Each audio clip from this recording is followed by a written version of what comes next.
Why am I, sir? You've never used them before.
Okay, so I'm certainly not an expert in Mesoamerican traditional folk art. I'm an artist myself. I've been a graphic artist for many, many years. I enjoy painting and sculpting.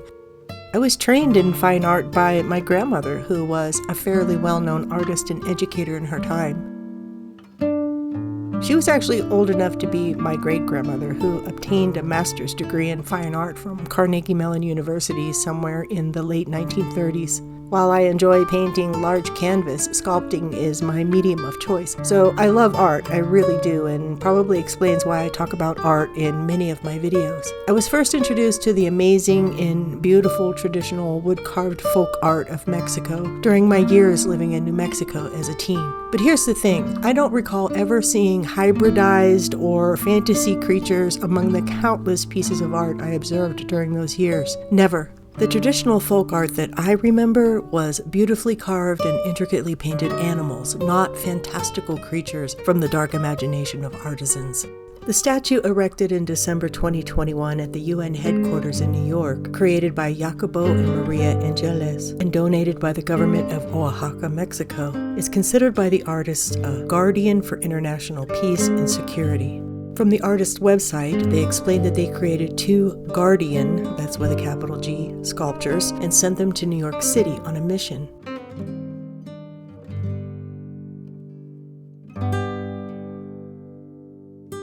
The 13.5-foot statue, along with another piece from the artist, first showcased at Manhattan's Rockefeller Plaza, depicts an 11-foot winged dragon, both sculptures sandwiched neatly between the Wisdom statue that towers over the entrance to the building and the Prometheus statue that rests in the gardens below. Wisdom, by Lee Lowry, depicts the Ancient of Days holding his golden compass over the earth, adapted from occultist and illuminist William Blake's painting, along with a deliberately truncated quote from Isaiah that serves the illuminist's enlightened notion of wisdom and reason being the most powerful creative force in the earth.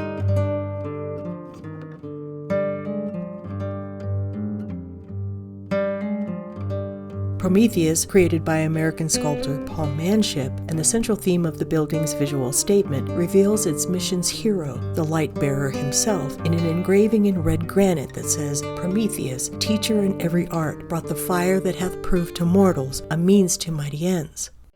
The installments by Jacobo and Maria very closely resemble the dragon and the first beast depicted in Revelation chapter 13. These symbols represent Satan and the end-time beast world system, but are portrayed in the media as not just the artist's contributions to the celebration of Dia de los Muertos being commemorated at the plaza, incidentally on the pagan holiday of Samhain, but are being portrayed as a representation of ancient traditional folk art known as alebrijes. But alebrijes did not come about until 1936. The invention from Pedro Linares Lopez, a Mexican artist who, after suffering high fevers and unconsciousness caused by a serious intestinal illness, experienced hallucinations, which he believed depicted his death and rebirth in a strange place that resembled a forest. There, the trees, animals, rocks, and clouds turned into strange, unknown, hybridized animals who were shouting, "Alebrijes, alebrijes." These creatures, Pedro believed, were animals he had saved in the past, but now when he needed help, they came back and saved his life. After Lopez recovered from his illness, he began to create the monsters from his fever dream, which then became part of the cultural art scene and later dubbed folk art. Lopez's creatures caught the attention of notable artists and communist activist Diego Rivera and Frida Kahlo. Incidentally, Diego Rivera was commissioned for a fresco at the Rockefeller's RCA building in 1932 by John D. Rockefeller's son, Nelson, an enthusiastic patron of contemporary artists who had approved the commission. The installment was later torn down when Rivera refused to tone down the anti-capitalist images, which included prominent Marxist and the architect of the 1917 Bolshevik Revolution, Vladimir Lenin. I think my grandmother's murals and canvases were influenced by communist muralists like Diego Rivera. She was a bohemian, a counterculturalist, and an atheist. Rivera and Kahlo promoted Lopez's work, but his monsters also got the attention of British filmmaker Judith Bronowski, who not only created a full-length documentary of the artist, but arranged a Mexican art craft workshop in the USA featuring Lopez along with Manuel Jimenez. Oaxaca already had a history of carving animals from copal wood, as I've mentioned earlier, but it was at this time, when Bronowski's workshop took place, that artisans from Oaxaca first learned of the alebrije sculptures, which were then made from papier-mâché, as Lopez was a cartonero in his home country. It was Manuel Jimenez who adapted Linares' monsters from papier-mâché to copal wood, which is said to be this magical wood made from unitado magic, a type of magic that fails to be defined by every research effort on my part, but seems to have something to do with the resin from this tree that is burned during the Day of the Dead, during masses, or when cleansing people from curses. Judith Bronowski is the daughter of renowned mathematician, modernist, and Marxist Jacob Bronowski. Bronowski was a radical and very active in the movement, giving lectures on Marxism to Cambridge's socialist group. He was a member of the Communist Party and a pro-Soviet sympathizer. He wrote a book in 1944 on illuminist William Blake. While considered the foremost scientist intellectual for Britain, his academic training was in mathematics and literary criticism. He worked in the British military and government and was Britain's foremost expositor of scientific humanism. He's written and hosted numerous broadcasts for the BBC, including his 13-part series titled The Ascent of Man, a title which alludes to Charles Darwin's The Descent of Man, published in 1871. Bronowski showcased his socialist Darwinist position while traveling the world tracing the development of human society through science. He was an atheist, a humanist, and an advocate of scientism, believing that science was the ultimate truth that should be delivered only by a select group of preeminent scientists that would govern society. However, the story of Lopez's fever dream monsters is not the only account of the origin of the alebrijes. The other version, said to be much more reliable, is that Lopez was appointed by anti-establishment communist painter José Gómez Rosas to make some of these monsters to decorate the annual masquerade ball at the European-founded elite San Carlos Arts Academy in Mexico City. In Gómez Rosas' paintings, there were often zoomorphic and fantastical hybridized figures. Gómez Rosas was a contemporary of Diego Rivera and Frida Kahlo. It was Judith Bronowski's 1975 documentary in promotion by Rivera and Kahlo that gave Lopez international fame. Why is the creation of monsters so critical to the Illuminists' ideology? For one, it's deconstructive. It takes the status quo, tears it down, then rebuilds it with an entirely new framework that serves its ideological purpose, namely to reframe the consciousness of humans' definitions of good and evil. If monsters and devils are quote-unquote evil in the status quo, then the strategy becomes to deconstruct that idea and erect a new idea of the monster, which in the atheist, materialist, occult world of the Illuminist is a normal part of every human. To them, we all have monsters within. It's a part of our dualist nature, represented by the Baphomet. It was believed that by embracing the monster or the devil within, it would liberate mankind to know himself fully and use this knowledge to benefit society, especially in the area of creating a brand new, godless utopian vision. In this upside-down world of the Illuminist, bad is good and good is bad, and being bad will save humanity from the tyrannical God of the Bible.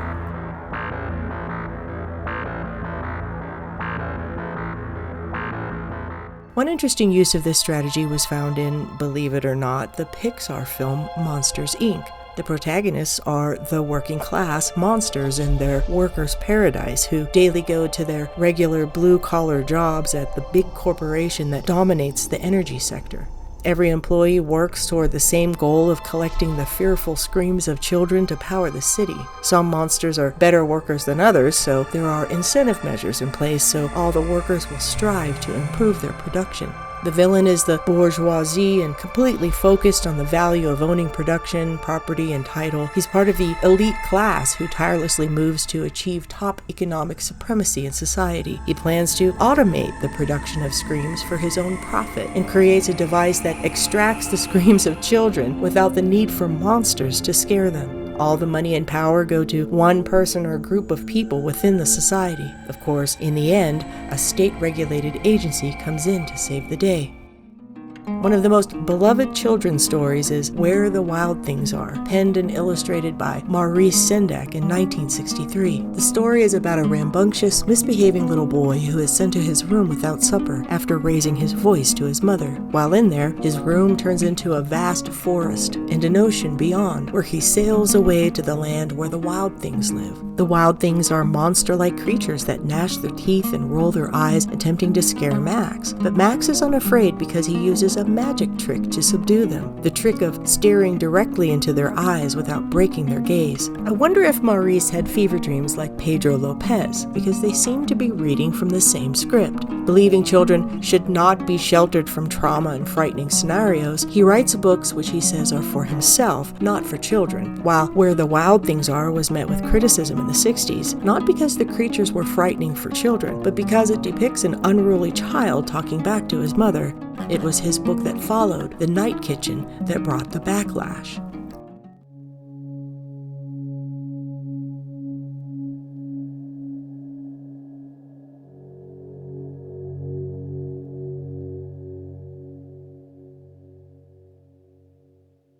I think when I was young, I probably worried that knowledge, were it to come out, would ruin my career. But that's when I was invested in a career. And what could bring down a career but a scandal? Okay? Gay man doing books for children. Hello. Greatly influenced by Maurice Sendak, counterculturalist Jim Henson, whose prime interest was television marketing, not puppetry or educational shows for children, created The Muppets and Sesame Street, and later The Muppet Show, and full-length films like The Dark Crystal and Labyrinth. Henson's first Muppets were used solely for television commercials with a distinct edge. Okay, buddy, what do you think of Wilkins coffee? I never tasted it. Now, what do you think of Wilkins? For Henson, creating monsters for kids, and this is the official story, is to take what children fear the most, scary monsters, and turn them into loving, anthropomorphic, dumbed-down, childlike creatures. These monster characters were thought to help diffuse that fear and help children feel more in control, because they are in many ways more powerful and can do and say things better than the monsters can. However, this psychology is dubious at best. Reshaping the idea of bad, harmful, scary, or evil by pretending it's something that's actually benevolent, good, and loving is the most reality-denying mind game ever. and like Sendak's wild things being more powerful than the monsters after a bout of back-talking his mother sounds more like rebellion against authority than teaching the child to feel empowered. The overarching message seems to be to see monsters in a way that monsters were never intended, almost like teaching kids to not be afraid of monster-like humans, of which both Maurice Sendak and Jim Henson claim that their monsters are modeled after people they knew, particularly family members. And then what do the things look like? Well, I went back into my head as to who were monsters in my life. Well, they were all my uncles and aunts. Bloodshot eyes and big, huge noses and bad teeth. And they would grab you by the cheek and pummel you and say all the conventional, banal things that all say, like how cute you are and you look so good we could eat you up. And knowing them, they probably could and would. According to David Odell, who worked with Henson for 5 years on The Muppet Movie, The Muppet Show, and The Dark Crystal, Odell believed Henson to be a spiritual searcher who had developed his own ideas that combined a bit of theosophy, Hinduism, Taoism, and various New Age philosophies.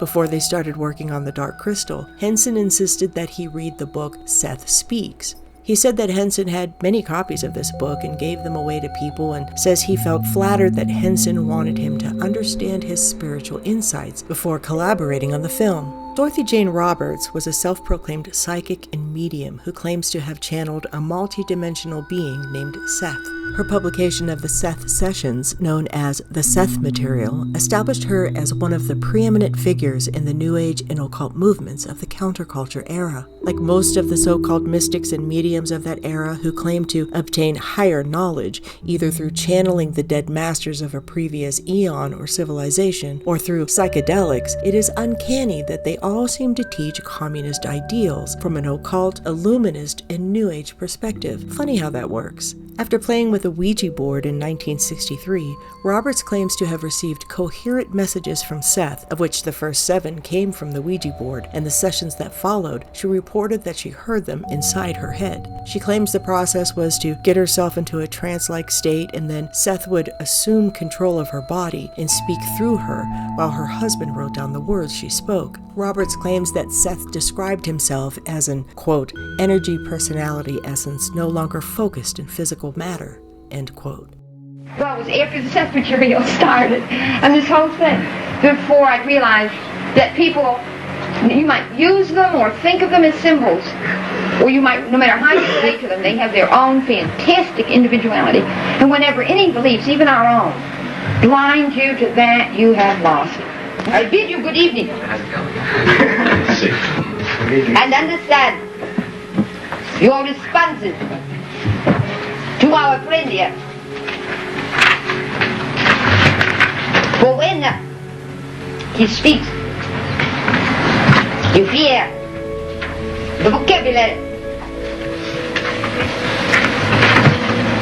Because you fear the beliefs that you still are afraid of it. You are afraid that after all,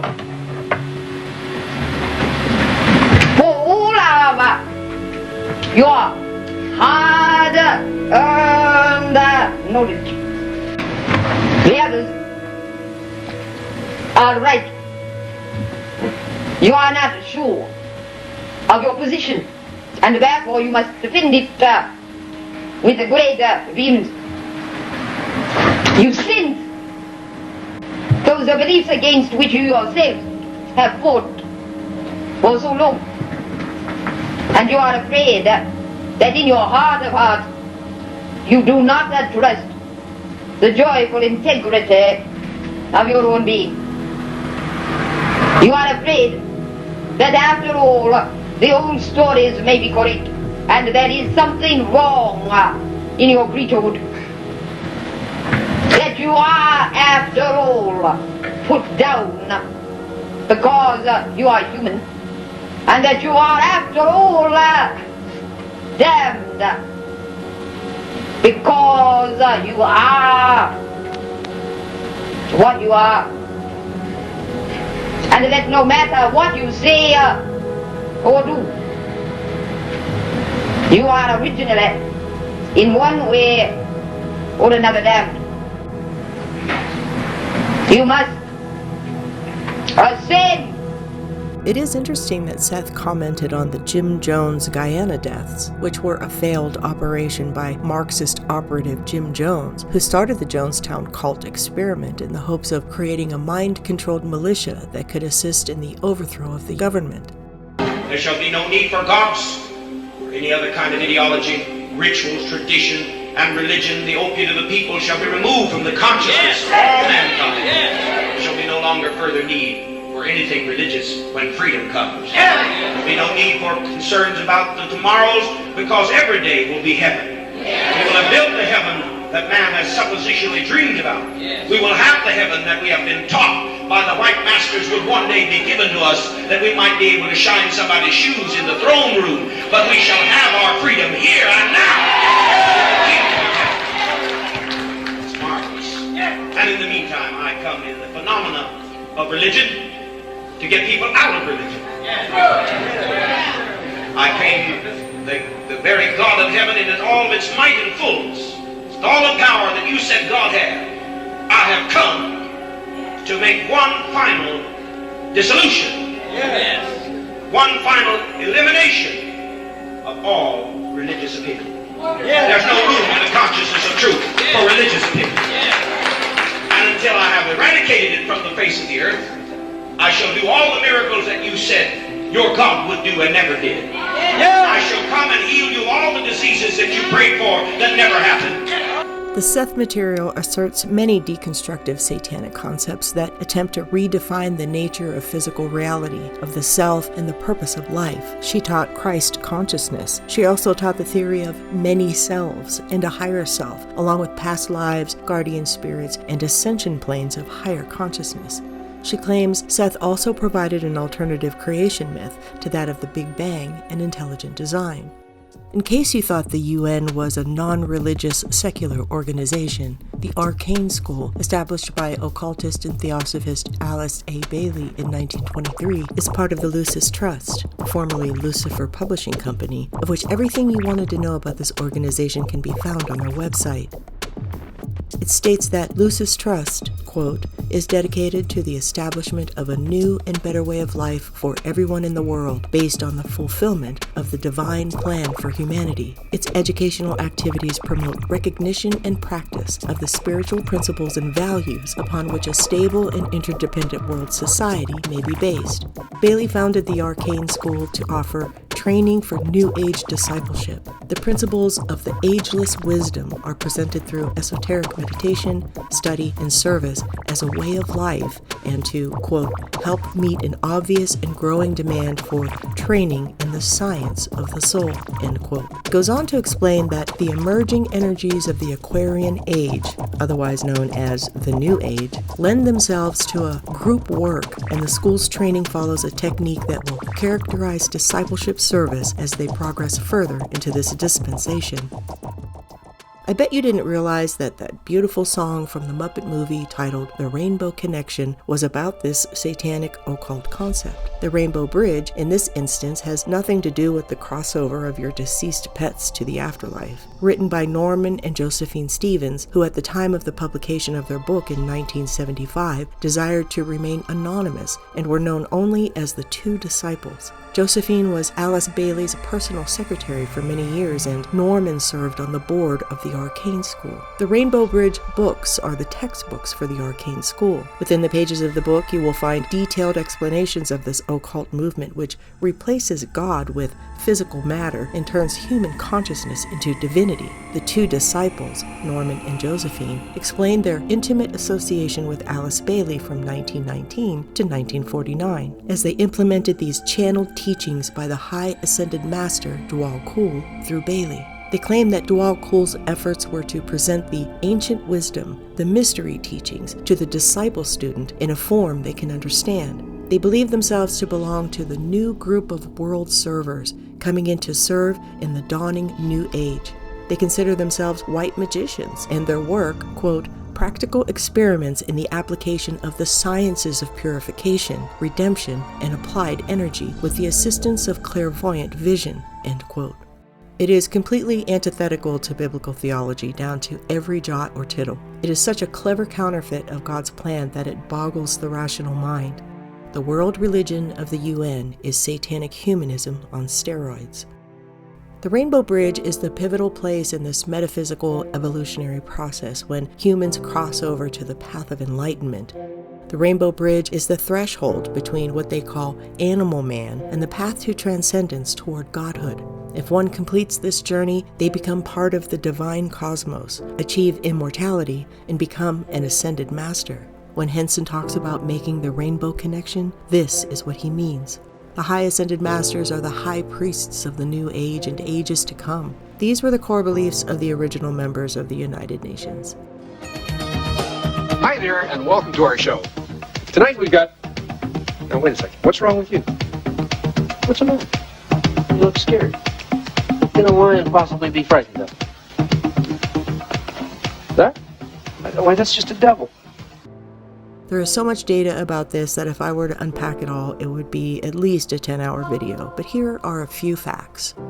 Robert Mueller, former Assistant Secretary General of the UN and disciple of Jesuit priest Pierre Teilhard de Chardin, said, "We must move as quickly as possible to a one-world government, a one-world religion, and a one-world leader." Teilhard de Chardin had always viewed the United Nations as the progressive institutional embodiment of his philosophy. And what was his philosophy? He was a French Jesuit priest, a Marxist, a pantheist, evolutionist, eugenicist, humanist, proponent of a one-world government, and considered the father of the New Age movement. He dreamed of humanity evolving into God, with each person realizing his own godhood at what he called the Omega Point. The Omega Point, he asserted, is a pivotal moment in the future when everything in the universe spirals toward a final point of unification. The Omega Point idea, as developed by Frank Tipler, the physicist, does build on Teilhard de Chardin's idea of this idea of a kind of intellectual realm driven by computing power, very much on the lines of the singularity view, that reaches an infinite state where essentially every atom of matter in the universe eventually becomes part of a thinking device. And in Tipler's particular view, that seems to become a single mind. And so in his view, we have almost infinite computing power, and that could in principle resurrect everybody who ever lived by simulating all possible people who ever existed. And in his idea, they would come back into the simulated reality, which would be much like a heaven. It's a very clever counterfeit to the Christian logos, to Christ, who draws all things into himself. God is the Alpha and the Omega, the beginning and the end. For Teilhard, the material universe is divine, and a fully evolved humanity, he dreamed, would one day merge with it. He said, "I believe that the Messiah whom we await, whom we all without any doubt await, is the universal Christ, that is to say, the Christ of evolution."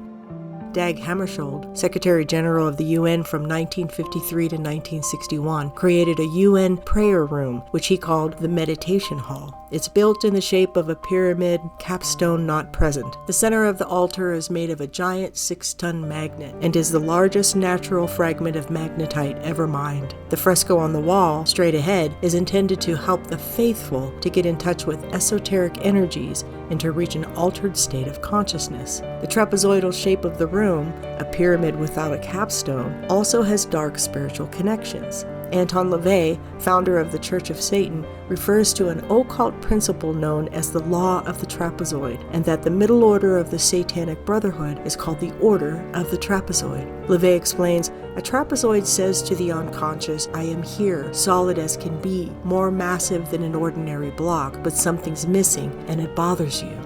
Of course, Alice Bailey started a group called World Goodwill, an official non-governmental organization within the UN with the stated goal to, quote, "cooperate in the world of preparation for the reappearance of the Christ," end quote. They are not talking about the real Jesus. This is the cosmic Christ, the counterfeit Christ, one that was cleverly depicted in the animated production of I, Pet Goat 2. Which showed the cosmic Christ destroying the church at the end of the age. And all this leads to their hope of unified worship of this global leader we know to be the Antichrist.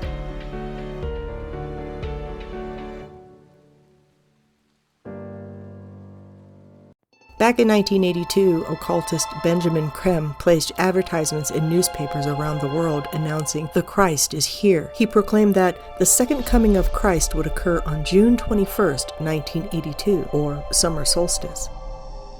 Many of us have been affected by the crisis happening in the world today, but something wonderful is happening, even as we speak.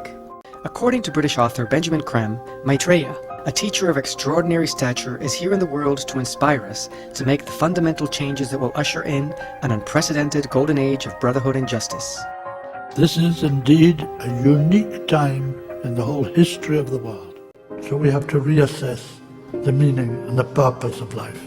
According to Creme, the arrival of the Christ, whom he called Maitreya, would be heralded by a very bright star, just like the Star of Bethlehem. 4 great star-like luminaries of gigantic power.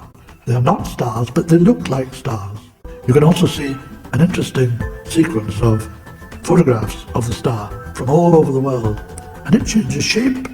It becomes to look more like a spacecraft than a star. It's gigantic, it's changing color, look. And these stars are the herald of Maitreya. Included in his advertisements, quote, revitalized Christian churches, as well as Masonic lodges, will be used for purposes of giving mass planetary initiations.